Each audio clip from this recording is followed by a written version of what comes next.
ভোলা সদর উপজেলার উত্তর দিগলদি ইউনিয়নে হালিমা খাতুন নামের এক বৃদ্ধার মরদেহ উদ্ধার করেছে পুলিশ।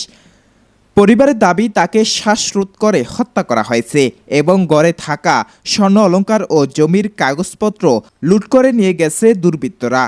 নিহত হালিমা খাতুন ওই ইউনিয়নের ৪ নম্বর ওয়ার্ডের বাসিন্দা মোহাম্মদ মফিজল শিকদারের স্ত্রী। বুধবার ১১ মার্চ রাতে কোনো এক সময় নিজ বসতঘরে এ ঘটনা ঘটে। পরিবার সূত্রে জানা যায়, ইফতার শেষে তিনি ছোট ছেলের বাড়ি থেকে রাত 8:30টার দিকে নিজ বাড়িতে ফেরেন। এ সময় তার স্বামী পাশের মসজিদে তারাবি নামাজ পড়তে যান। রাত 9:30টার দিকে বাড়ি ফিরে ঘরের দরজা খোলা দেখতে পান তিনি। পরে ঘরে ঢুকে হালিমা খাতুনকে রক্তাক্ত অবস্থায় পড়ে থাকতে দেখেন। এ সময় তার নাকে ও কানে থাকা স্বর্ণ অলংকার ছিল না এবং পাশের ঘরে থাকা একটি ট্রাঙ্কের তালা ভাঙা ও ভেতরে জিনিসপত্র এলোমেলো অবস্থায় পাওয়া যায়।